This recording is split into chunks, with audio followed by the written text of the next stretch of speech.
Why is shame such a powerful emotion? How does it affect us mentally, physically, emotionally?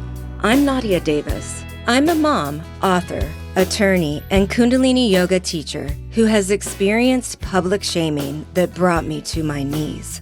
On this podcast, I'm going to tell you how I'm living the work taking shame out of the shadows. I'll give you real-life advice and skills to take away with you throughout your day. You'll hear from powerful guests who have overcome trauma and emerged stronger than ever. You too can ban the shame within and around you. Join me. You are not alone. Hi, everyone, and welcome to Home is Within You, where we transform shame into power. And it's Dr. Steve and I, and we're continuing a discussion about relationships and how shame shows up and how we can identify red flags in the early stages and then how we can become more aware of them and not ignore them. And this is a follow-up discussion. Dr. Steve's going to kick us off on some of my favorite work in the area of attachment theory. And after he shares his awesome wisdom and insight, I will also share a little bit about the work that I did on this and how it's so important to understand it in relationships today. So, Dr. Steve. Thank you, Nadia. You know, the term attachment theory or attachment style or ways that we make us feel loved are very valuable. And attachment is how we initially connected with our moms from 0 to 5 years old. And I tell a lot of men, particularly, you've got to understand that because that template, unless you amend it, goes with you into your adulthood.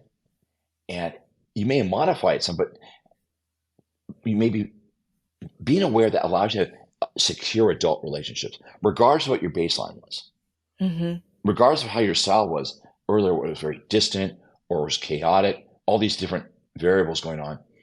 You want to secure attachment with yourself and with your partner. You have to understand where you started. Right. And attachment, they talk about attachment style, it's how to emotionally connect and maintain the connection and create stability. So in childhood, our initial relationships with our parents are invaluable. Was it secure? Was it healthy and nurturing? And if it wasn't, what were the variables? The variables could be, if it isn't safe, that's the fork in the road. Either predictable and safe or it wasn't. When it's not, that starts the whole codependence fall. And with that, many women say, men don't like relationships. I hear that a lot. No. Well, you find out the guy's mother died when he was 6. It's very hard. He doesn't want to be emotionally vulnerable like that again. There's reasons why people keep their distance or they get enmeshed or they're aloof or they want to get so close but not that close. This all goes back to the original experiences. And we're not blaming our parents. We're understanding. Understanding breeds insight and healing. Blaming doesn't. So attachment theory, attachment styles, points to men how to separate from your mother. It's so imperative for men because women say, I don't want a man child. When I hear that, I guarantee he did not separate from his mom emotionally. He did not do that. And what he did is he replaced her with you. Or you with her at times, because what's going on. That's an attachment issue. Attachment is how I emotionally connect you. And that's the lifeblood of relationships. It's the lifeblood. That's why I get so much interplay of great word. That infrastructure from childhood, whether there was a secure attachment or not, that's kind of the landing ground for how an individual is going to handle their own feelings and their own shame. And so this relates to being able to recognize red flags and being able to address our own blind spots. And one of the ways, Describe that interplay. It's like absolutely what is happening outside us is going to be happening within us. correct. And one of the Okay. keys for people who've had a traumatic, I think women are better at this than men, is being vulnerable is the number one key to have a successful relationship. Right.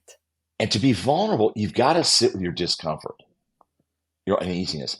And I tell men, to the degree that you can sit with that will be the same degree that you can be vulnerable.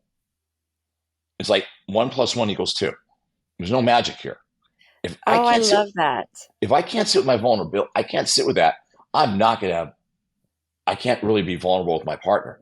If that I is can so go to a true. scale of 0 if I can go to a 2, as far as I go, that's as far as I'm going with my partner. Hmm. And I can't blame her that we're not an 8 because I have to sit with my discomfort or uneasiness, dis-ease, and realize I'm not going to die. And that's part of modern Right. masculinity is that you can sit with your discomfort, and after a while, it's not discomfort. You get insight, you understand it. It doesn't control you.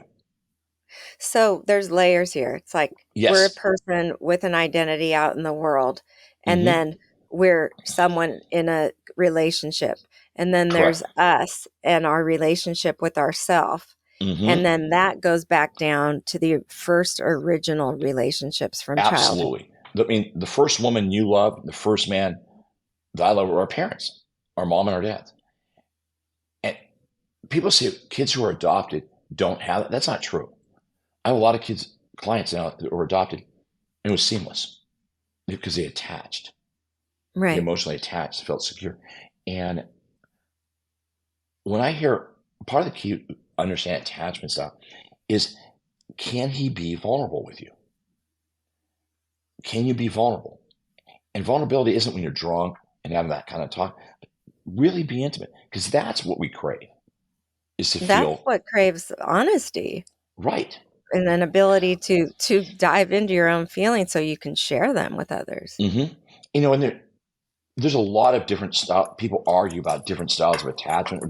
And in the book, I talk about one being, Modern masculinity. yeah, in the book, I talk about really the 4 basics are, uh, I'd say, distant, depressed, anxious, and secure. We can all move towards secure. Distant is the best analogy, is that you feel loved and you're cared for, but there wasn't much emotional bonding. It was very Right. pragmatic, kind of sterile. Like, I see Depre- you. I Right. see you, but I can't really connect with you. You went to school, things got done. It wasn't chaotic, but it was aloof. You Right. know, not a lot of hugging. Not a lot of hugging. Depressed, at times, the mom isn't able to get off the couch. She doesn't have the energy. And the child blames themselves for it. And there's a lot of reasons why she may be depressed. Single mom, working 80 hours a week. There's a lot of good reasons. Mhm. But that style, men and women walk away thinking, I did something wrong. I see. The other one that's really underrated is anxious attachment. That's where so much is underrated because that means the world's not safe. Helicopter parents, Mm. men and women. It's not a mom, it's both. I tell parents, your anxiety isn't protecting your child. It's scaring them. Your anxiety is not protecting them. It's making them unsafe. I see. And secure attachment, it's predictable. There's a predictability to it. There's a closeness and there's an ebb and flow. There's not an enmeshment and there's not a distance. Mm. And secure attachment, one of the things is consistency. Now, there are kids who go through divorce, remarriage, and they have secure attachments. Right. I think a lot of well, my parents got divorced, this that. But what about the connection? I have a lot of daughters. My parents got divorced. Dad was so much better divorced. Mm. She felt seen, understood, approved of. You would never know. You would think she came from Ozzie and Harriet. You know what I mean? So Right.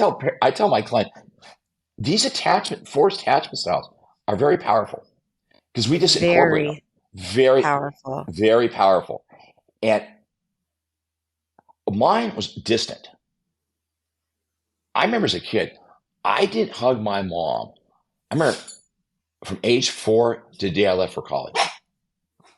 Wow. I remember thinking that one time. I go, that's weird. That's huge. I know. Listen, I know. It's like I had to learn how to hug. I had to Wow. learn how to hug. So I have no problem with boundaries. Mine just get too far.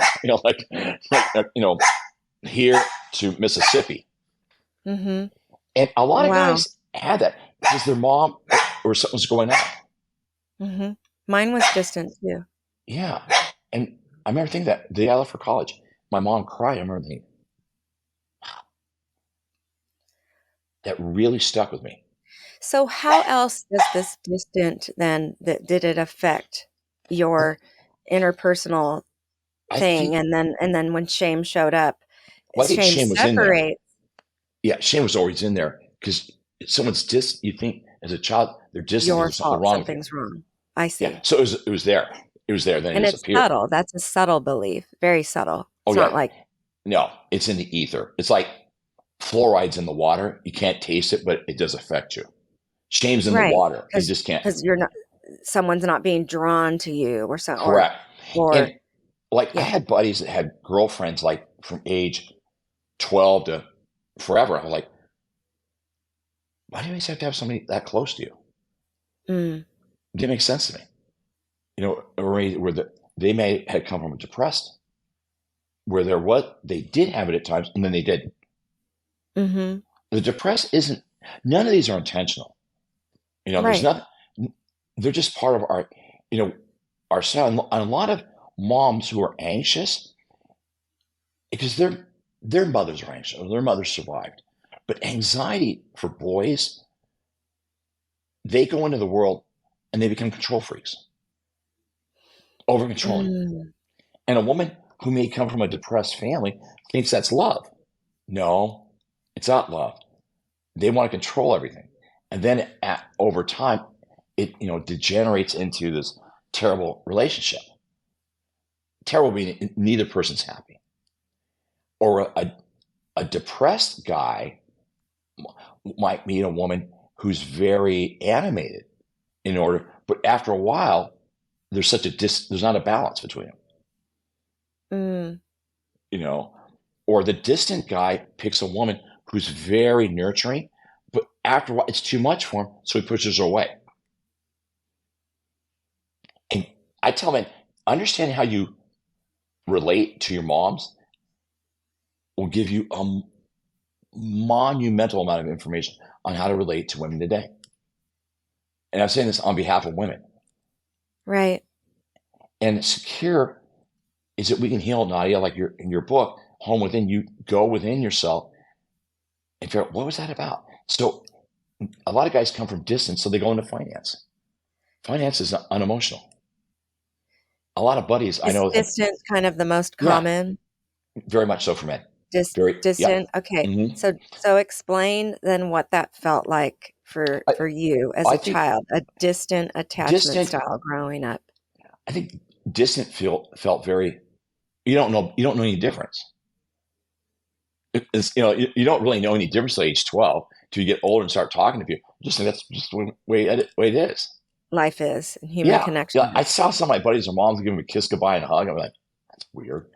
Like, what's wrong with you? And like then also you get old, like what?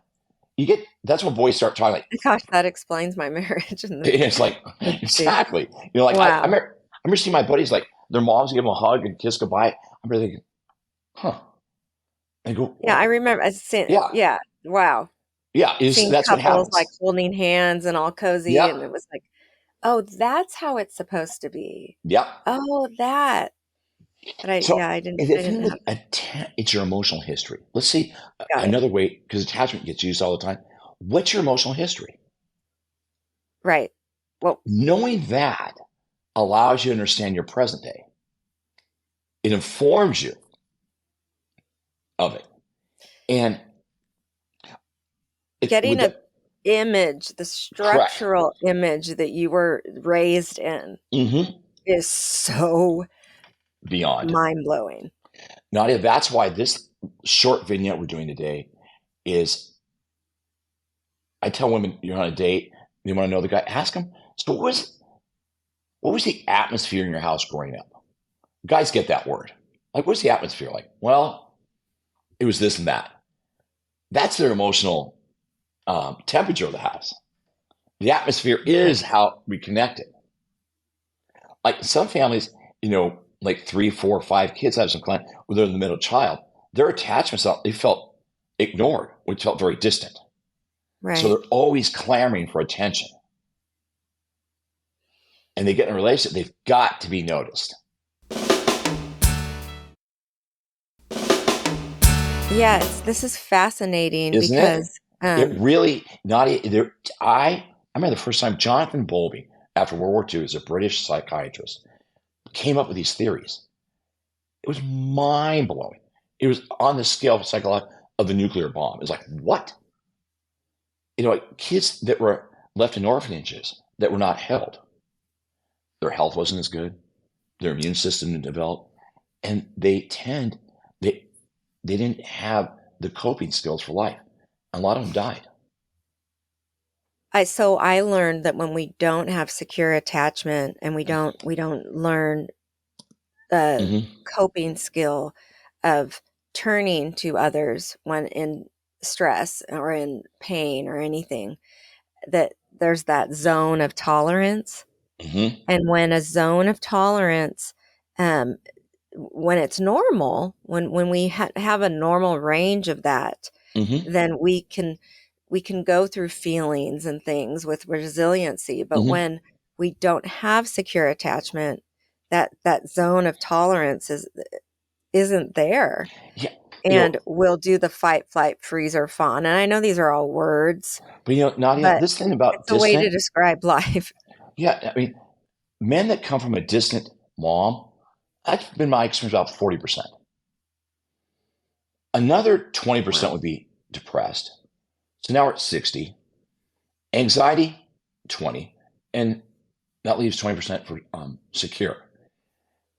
This is not a death penalty. This is not a death sentence. It's awareness.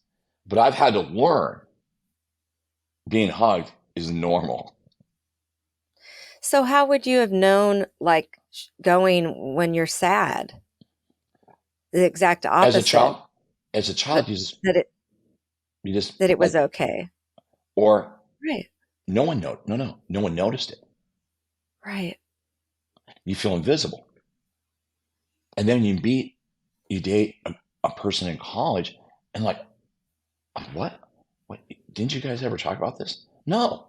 I remember my first serious girlfriend in college. We would talk. She would be appalled and like, wait, you, you guys don't hug every time you leave? No. Right. She, like, where were you raised? Like I go, that's just what we did. And it was insight. That relationship gave me more insight to it because she was a contrast. Mm. Her family was much more open and connecting. And so, very interesting how men learn this. A lot of times, they date a woman, and she says, "Well, why don't I don't know? We never did that. Like, no one Mm. ever really looked after me."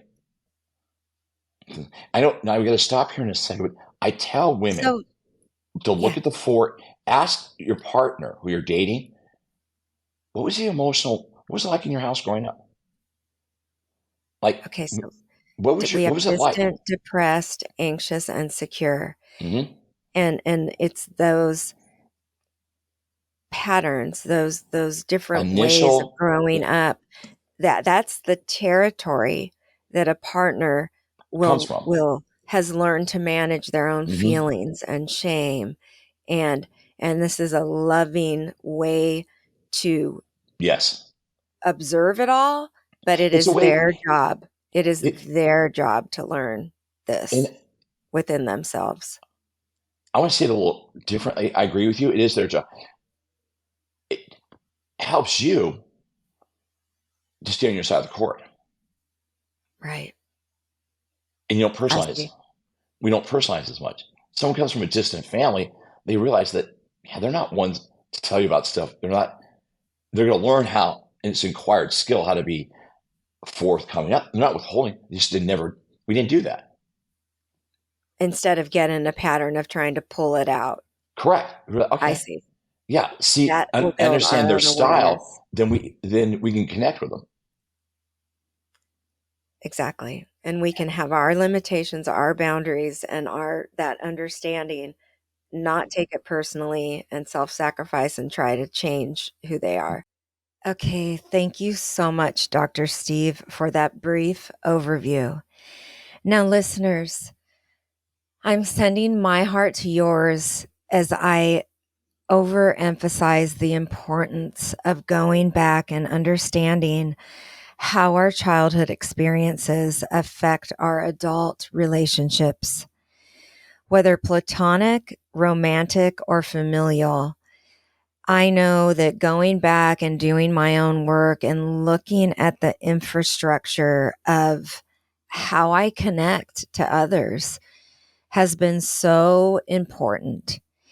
And there's no like done work. For me, it is constant work and awareness that becomes really, really interesting.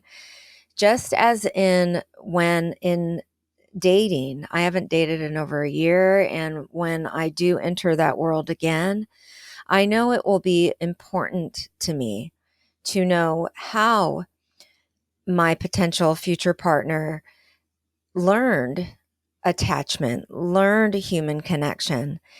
Because through that, you can,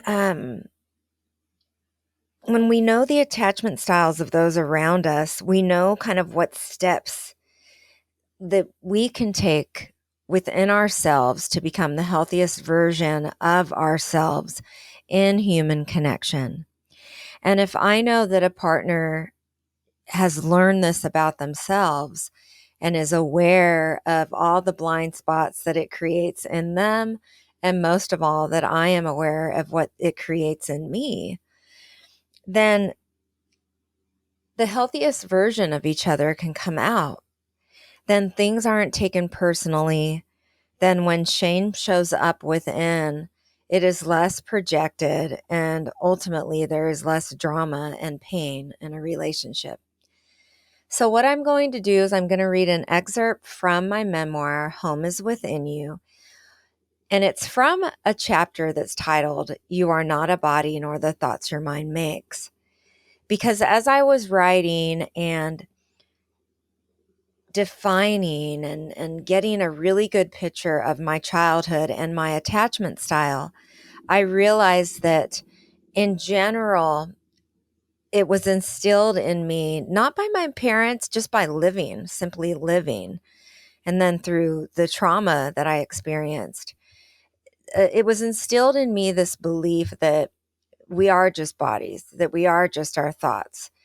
And that kind of core infrastructure led me throughout life to a point of suicidality, addiction, treatment, jail, hospitalizations. And the whole story that is in Home is Within You is about lifting all those layers and reconnecting to the truth within all of us. And that truth became a sense of a home within me. So, first, I'm going to read this excerpt, and then I'm going to describe how having a home within today makes all the difference in the world. So, this is page 54 in chapter 2 of Home is Within You. I don't remember one-on-one interactions with my parents as a young child. There is no recollection of ever sitting down on the ground and playing with them. I am sad that I can't remember them ever looking me in the eyes and giving me an "I see you, what's going on in there" look. I just don't remember conversations of that sort ever happening. For some people, it doesn't matter to realize or acknowledge this, but for me, it did. It made all the difference in the world. It took my whole life to acknowledge and realize how this shaped me, my ability to create healthy connections, and my response to things. And I do not blame them. It either wasn't possible, they weren't capable, or they didn't know any better from their own childhood experiences. How could they? When bad things started to happen, I had no healthy attachment system in place to serve as a buffer. Our survival depends on the ability to be with and feel close to others. If that's in place, positive feelings about ourselves and the world around us flourish. Emotional resilience is built. Our innate instinctive defenses keep us safe when bad things happen. They don't overreact. On the other hand, when there is a lack of healthy attachment, there is no buffer between bad things that happen and our reaction to them. Without an ability to feel close to others, a belief there is no one to turn to, and negative feelings about ourselves arise.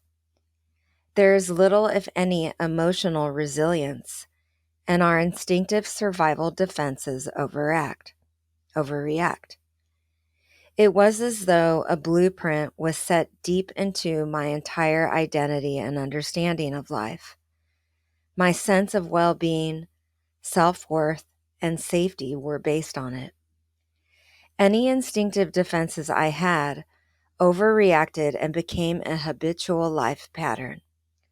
Worse, as time passed, little Nadia was convinced she was just a dirty little brown girl.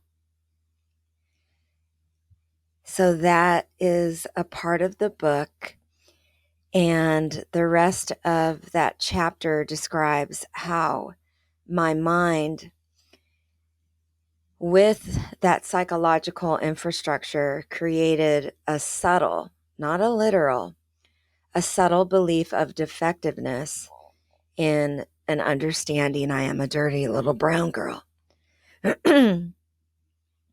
That was key to my recovery, and that is key to my living a healthy, stable, sober, and most of all, connected life today.